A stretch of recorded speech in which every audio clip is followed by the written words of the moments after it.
Hey, Pauline. We'll wait for a couple more folks to join in here.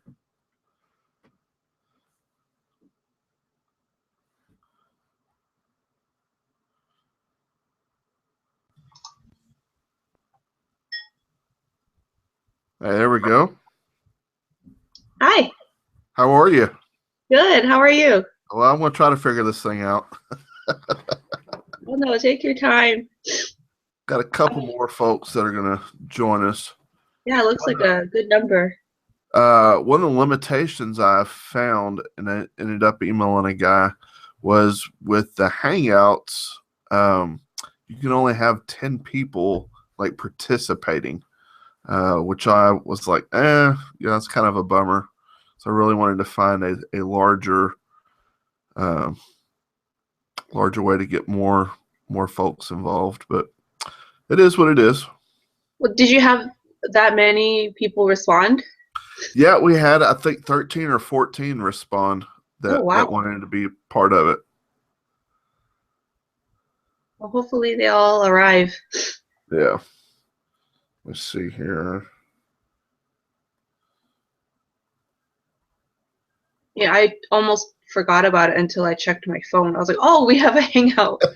Yeah, so it's probably the same case with everyone else. So where do you serve? I'm in Southern California, Oh, nice. so we Okay. are. I want to say like we're like 20 minutes away from Disneyland, kind of like for people to Yeah. who aren't local, that's where we are. Yeah. Right. Right. What I've not about been to, but I've been to Disney World several times. where do you serve? I am just outside of Kansas City, Missouri, Oh wow. in a pretty pretty large town, about 100,000 people in the town, and we've got over 1,000 people in the church. There's Matt My, Norman. you look so official with that microphone and the I screen and know, dude. everything. Hey, Oh, he really does. anything to play the part. Yeah, wow. It Don't makes be me a little jealous. self-conscious with my, Apple deals here. Right, right. Let me get some volume up here.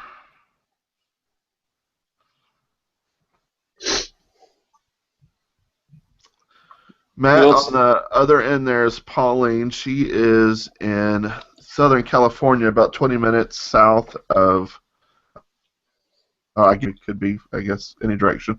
She's about 20 minutes from Disneyland. Oh, okay. I'm about 25 minutes from Disney World. Oh wow. So Must be, jealous of both of you.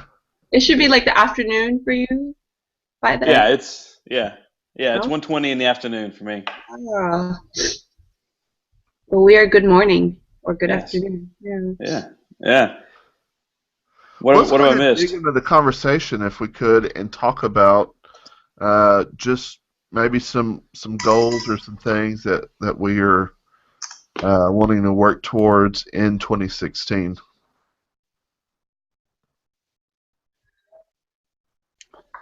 Well, okay.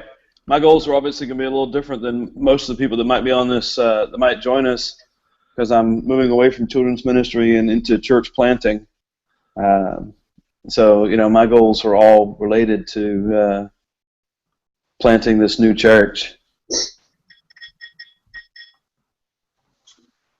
What kind of is it a brand new plant or is it related to your current church? Now it's brand new. Oh, Um, yeah, I actually met with a family member earlier today to talk about incorporation and get that ball rolling. We're starting fresh with nothing but um, God's call in my life and a heart for people and love of Jesus and all that. So I'm about half convinced I'm crazy, but well, that's exciting. Actually, the church I'm currently serving at, we were a church plant, and now this is our seventh year, sixth year, seventh, probably eighth year. But yeah, so it's fun. It's a lot of work. yeah. So you were there from the beginning, Pauline? I was there. a year after it planted. So I wasn't there from the very beginning, but I was there a year in, while they were a year in. And yeah, like we're a mobile church, and we started with like a core group of 50, and then yeah, we grew from there. Cool. Well, that's exciting. If you were there a year in, then you may as well have been there in the beginning. It was still pretty young. Will you be working with the kids there, or No, just I'm a new general? pastor. Oh, okay. Yeah. That's why. That's part of the reason it's kind of scary and all that is it's a completely different role and a different thing, a different direction, and everything. But David and I have had a lot of conversations about it, and as he would, I'm sure he'd agree. Everything that God's doing in my life right now and over the last 6 months or so have been pointing this direction. So it's kind of hard to deny it now, even though it's a little scary. Mm.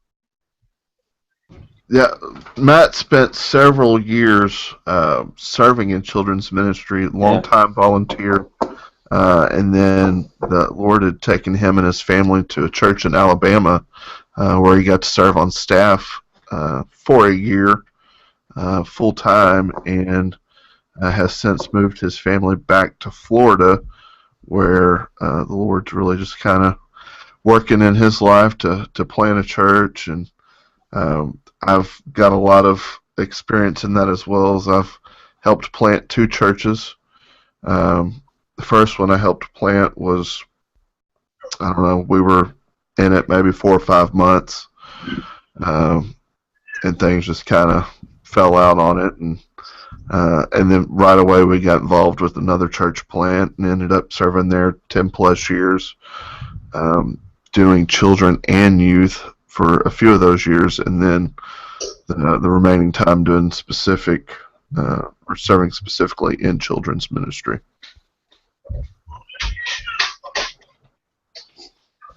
She ran off. I hope her house isn't on fire or something.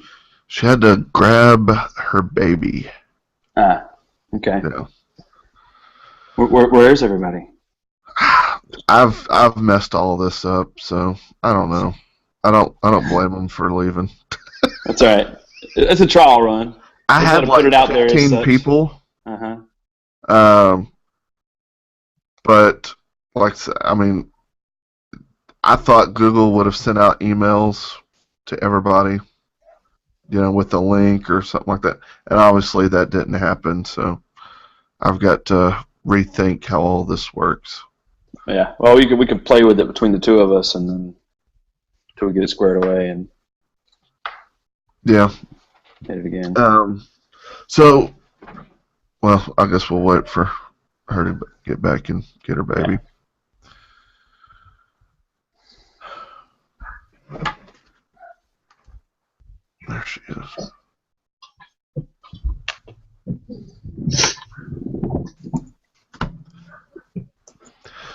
So, Pauline, considering your number of years in ministry, how do you go about, trying to create some new goals, or maybe even some goals that you didn't accomplish in previous years? How do you look at that and kind of reassess your ministry and decide what you want to accomplish this year specifically? I guess just to see, I have to look at where our church is at. I mean specifically with kids, just seeing reassess like the, how our volunteers are, and maybe what I wanted to challenge the kids for this current year. This year I wanted to challenge them more on their God times. That one, yeah, that's something I haven't been pushing lately, and I thought, you know what, kids can be challenged, and thought I'd try that. Something small. Yeah. Our church is pretty. It's It's like about a medium-sized church. We're about, or I would say it's small compared to you guys. We're about maybe 600, and our church is really young. So our elementary, it's just all in one room. Kinder to fifth, we're in one room, and there's about like 60 of us. Yeah. Wow, that's pretty good. Yeah. It's pretty good numbers. Especially that's a little more than 10%. The size of the church. So that's good. Yeah. Well, we're just a young church. A lot of we have a lot of 30s, 30 plus. That's our demographic. Okay. Yeah. So everyone's having babies. Yeah. So it's an exciting time. What do y'all do curriculum-wise? What do you mean? Like, is it something? Do y'all write your own curriculum, or is there? Are y'all using a specific curriculum in your ministry? Oh no, we just follow the basics, the 2 basics. The Okay. orange. Yeah. Matt and I are both pretty firm Orange believers and users. We use 252 basics in our church as well, and Matt's used it for a number of years, and he's an Orange blogger, as they like to call themselves. So that's cool. What they call us, regardless of what we want to call us. Yeah. So we just follow that. I know my church, because I'm the children's director, and so I chose the orange. It wasn't because it fits our church and we can edit it. I do know like some members of our staff, they had issues with it, but for us, I feel like it's fun, it's relevant. Yeah, so yeah, that's what we use. We only have one service. We don't have like a Wednesday night or anything. Yeah, and we just make it work for us. Right. I don't think we follow it to a T. So we just, we have fun with it. Yeah.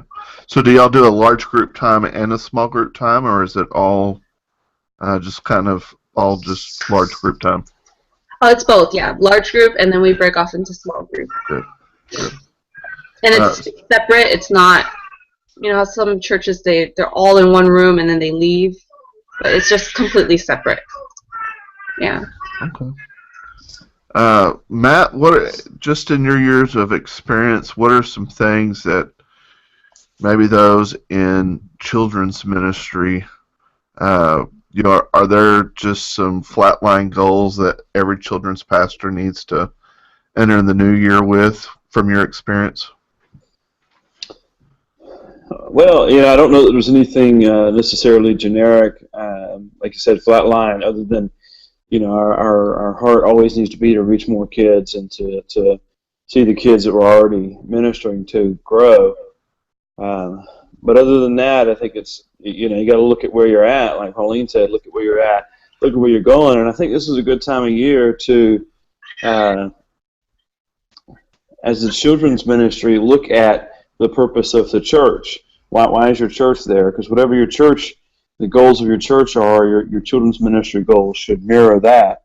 And look at that and say, okay, how, as a children's minister, my question was, okay, this is what the church is doing. How can I, as the children's ministry leader and the children's ministry, how can we be a part of that? How can we help to make that happen? As one cohesive big church, is that what you're saying? Like we're all part of the same church, right? Right, exactly. Well, how do one of the things I always think of, I don't know of any church that has enough volunteers. Even being out there in California, Saddleback Church doesn't have enough volunteers. To me, that's an easy goal. It may not be easy to obtain, but it's at least easy to identify in that, my ministry needs X amount of volunteers for 2016. I think, for me personally, I need to cover uh, a wide variety of things that I would love to get people plugged into. Yeah, I agree that we all need more volunteers. I've heard of churches that have plenty, but I've also heard of Bigfoot and unicorns. I've never seen either. But yeah, that's always, I think that's one of those perennial goals, like you're talking about, that at the beginning of every year, whether that's the calendar year or going into the fall, all of my ministry's been in Southern Baptist churches, so for us, September is more of a new year beginning than January is, because that's kind of the beginning of the church year in most Southern Baptist churches, at least. But whether it's going into the fall or going into January, that's the kind of question we have to ask. What if? Question I always ask myself in regards to that is, if two questions: if I had 100 kids showed up tomorrow or next Sunday, would I be ready for them? And the other thing is, if 100 people came to me wanting to volunteer in my ministry, what would I do with them? And those two questions. Now, obviously, the chance of that happening are very small. But if we don't ask ourselves that type of question, then if 2 volunteers showed up next Sunday, there's a fair chance you're not going to be that ready, as prepared as you should be, let me say that, to receive them and to put them to work. So you're saying to be more prepared? Yes. Than not. Yeah, definitely. You need to suppose for a minute that you had every spot filled, and which I realize rarely happens for any of us, but suppose for a minute every spot was filled. If somebody showed up next Sunday wanting to serve, are you going to turn them away?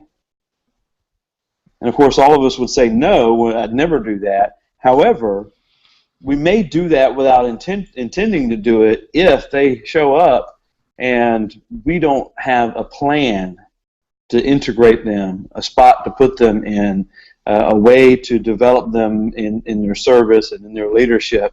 If we don't have a plan for that, if we're not prepared, then we'll turn people away. And they may serve with us for a little while, but we'll end up turning them away, even without, turning them away. Yeah. And to me, for that person that's come in, yeah, you've got every spot filled. I would try to make some notes during the week, or I personally got a whiteboard up in my office that I keep notes on. What's a list of 3 to 5 of programming things where you've got a lot of people involved and you could use more hands on deck. Right. Where could if I came into your ministry next week just wanting to volunteer and serve, if all of your immediate spaces were filled, could I shadow somebody? Whether it be somebody, small group leader, large group, audio visual, somebody running the soundboard, a greeter, somebody working check-in, check-out stuff. Can I shadow somebody? Which I think is something, really we need to be doing anyway, is in training folks the right way. They need to be shadowing current leaders so that they get a good idea of what's going on. Yeah, I agree with that. I think that's one thing I've tried to do is create levels of commitment, levels of responsibility, and levels of involvement, to where you want the most people that come in to serve with me start out at a fairly low level of commitment. So that can be, hey, well, why don't you just shadow them for a while, see what they do, and then we can talk some more. That has almost no commitment at that point, and it's a very easy in for somebody that that might be interested or might not even know that they're interested yet. Maybe it's somebody you're recruiting, but that's still a good technique for getting somebody involved. How long would you plan to have them shadow, or is it just you observe until it's like case by case basis for their observation time? Because I'm sure we all have, for most children's ministries, we have empty slots. It's not just, of like I could use more committed members than just members that are observing. Right. Right. You know what I mean? Yeah. In that case, I might have somebody shadow for a couple of weeks. Have them shadow somebody that may be involved, where you feel like there's a void in the ministry. And maybe that person's you as the ministry leader. You spend a couple of weeks with that shadow person and just saying, here's how I envision this going. Here's how I envision this looking, and this is a new ministry position for us. So you're really going to help us develop what this looks like. So in those cases, I wouldn't have them shadow for long unless they're just uncomfortable in that area that you have them shadowing you or another ministry leader. Mm-hmm. Yeah, I agree with that. It's just a couple of weeks, and then at that point you have something you can sit down and talk to the person about. You have some talking points to see at that point if they have any questions or anything like that. Pauline had mentioned earlier, that she was going to be challenging her kids, in God time. One of the goals that I've set forth and have had some people specifically praying with me on is the number of salvations. A minimum number of salvations that our children's ministry would see in 2016, and for me that number was 25, which I think would absolutely blow the roof off of this church in seeing.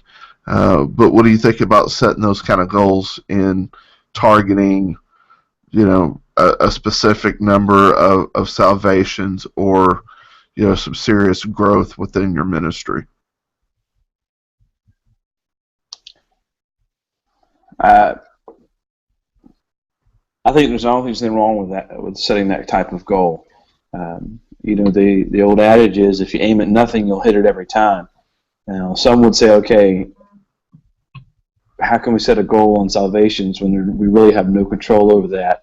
And that's true, but ultimately you have really no control over attendance or giving or any of the other things that we measure, which you have some influence, but you have no control. If you're a business owner, you have no control over profits or revenue or any of that. You have influence, but still you set revenue goals, you set sales goals and all that, and the same is true in the church. We cannot control salvations or baptisms or attendance or any of these other things, but if we don't set goals in those areas, then our work can end up being unfocused.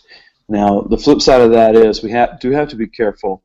We have to be okay with not reaching the goal, because if not, then what happens is as we get towards the end of the year and we've got 15, well, then we might find ourselves with a salvation goal, for instance, of making it too easy. And not that the gospel is hard, but I do think we have a responsibility as children's ministers to make sure that kids understand the gospel, and ultimately it's the work of the Holy Spirit. But we don't want numbers for numbers' sake. Let me put it that way. And you can be careful. You have to be careful with those kind of goals that it doesn't become that. But as long as you keep that in mind, yeah, I think they're great goals to set. How do you track something like that? Where, I mean, I've had situations where parents come up to me and say, "Oh, my son, made a faith commitment." Give me 1 second. My battery's almost dead on my iPad. I gotta get my cord. I'd love to speak to that, Pauline, but give me just a minute.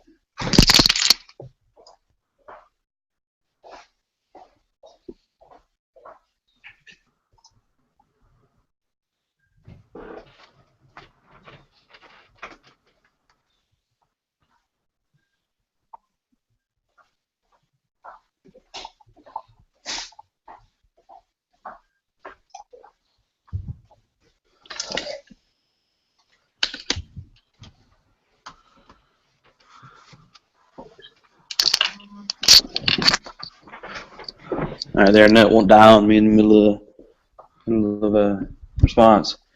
David, why don't you speak to that first? Well, Pauline, I mean, is there some more that you wanted to add to that? You were talking about a parent, kind of approaching you and saying, Sue or Joe has made, they've accepted Christ as their Savior. Was there some more that you wanted to add to that? Yeah, I feel like more often than not, they would. I mean, I hope majority of my kids, have made that decision, but they don't. It's not informed to me. Does that make any sense? Like They haven't made it public. Yeah, it's not public. Maybe they do it within their family. Maybe I'm just not notified. I think it would be hard to track. And I would hope more of my kids have made that choice than not, which is great. But then if they do, I feel like I don't know who and who because they just attend the church because their parents come. You know what I mean? Yeah. Yeah. One of the things I think you can utilize, because what I have found, especially if you're a newcomer coming in, or your lead pastor, senior pastor, kind of just has that presence about them. A lot of those families will go to those senior pastor types and talk to him or her about their child accepting Christ, and a lot of times you don't get word of it till post baptism or something. One of the things I think a lot of churches do is track salvations in a year, and even breaking that down to age groups and grade levels and those kind of things. But I would have open conversations, even open invitation time with your kids in large group, or if you've got a group of kids in small group, and I would use that time to say, has the Lord been pressing you about accepting Him as personal Lord and Savior? If He has, let's talk to mom and dad, grandma, grandpa, whoever. If He hasn't, let's be praying about that. Let's be praying that the Lord would speak to you and would begin making Himself very real and known to you in terms of salvation, and kind of take it from there. I don't hear of every salvation within our kids. Again, a lot of them go to our senior pastor, which is fine. But be prepared to have those conversations at the same time, and if you use social media in any way with your ministry, put it out there. Every couple of months. Hey, we've been talking to your kids about salvation, and we hope these are conversations you are having at home, and if there's anything that our team can do to help you with those conversations, we'd be excited to know. And hopefully you get some results from that with a mom or dad who isn't quite comfortable in leading their child into a prayer, or not comfortable in knowing what to tell them as far as salvation goes. Mm-hmm. Yeah, I agree with everything that David said on that. The one thing I would add is that for me, and this is just my own personal conviction, I always do, if I have a service, I do a response time. I think if we believe that God is going to speak to children during our services, we need to give them the opportunity to respond. And so I find that some of them, and I use a number of different methods in doing that, not just like an altar call where you have to come talk to me, but a couple other things as well. But also, like David said, reach out to the parents and let them know that you want to know, so you can celebrate together. Do what you can to make a big deal about those salvations that you have, because the parents are going to want their kids and that decision they've made to be celebrated. So if they see other kids being celebrated because of the decision, then those parents are more likely to come to you and let you know what's going on. Yeah, and I've even I've created a presentation that I go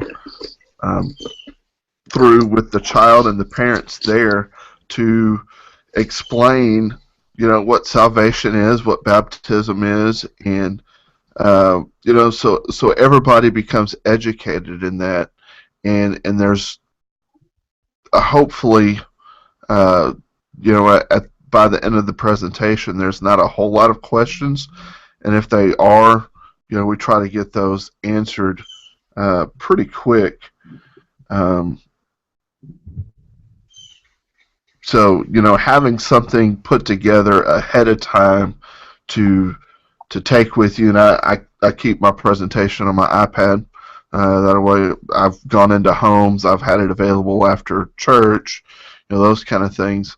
And it's 15 minutes. It's not taking up a whole lot of time. It gives you something to work with. It gives them something to see, and it's not just them taking your word for it. I've got scripture. I've just got it, what I feel as, very well laid out. Pretty self-explanatory.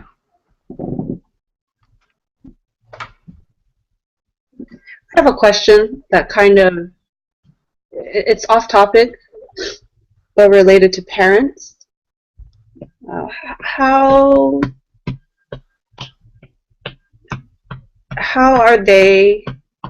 do you utilize them as an advocate within children's ministry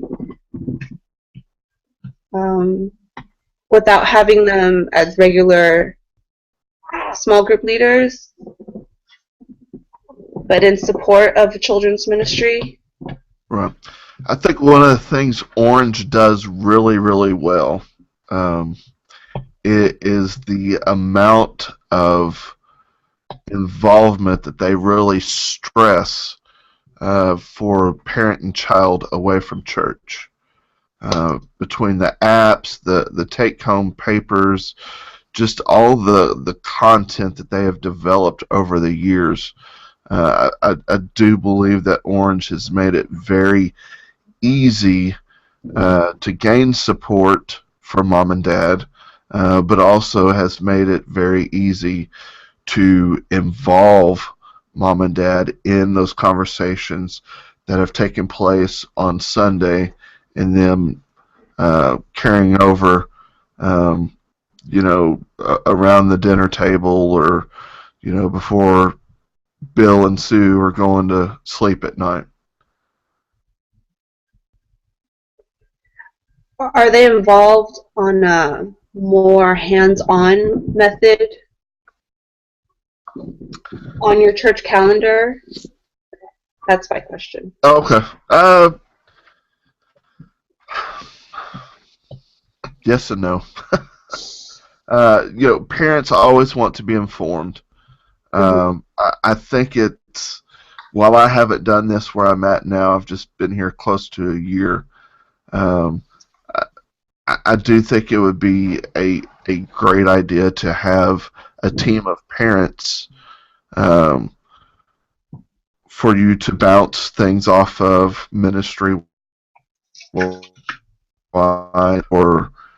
um, you know, lessons that you're going to be doing over the next couple of months. You know, not giving them control, but giving them feedback as they are, you know, asking questions, or you know, a lot of them just want to be informed.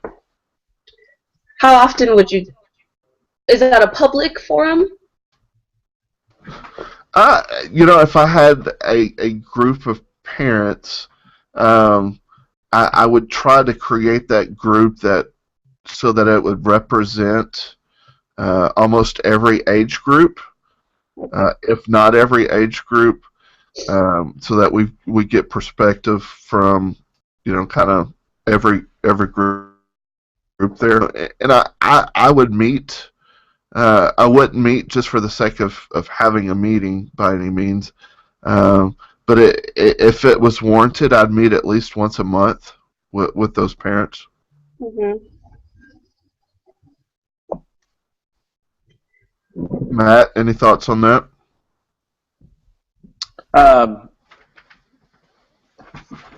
I don't really have anything to add. I think it's a great idea. You know, and you know the difficulty that we face in the church. You know, we still deal with a lot of parents that think it's our job to disciple their children, and I believe it's supposed to be a partnership, which is why I'm such a big advocate for Orange, because that's exactly what they talk about. But we also deal with parents and children that are overscheduled. So getting them to come to another thing, you know, once a month or whatever can be difficult in my experience, but valuable. So, you know, really, as with so many things in church life, it comes down to the culture of your area and the culture of your church. And, you know, maybe it's quarterly, maybe it's twice a year.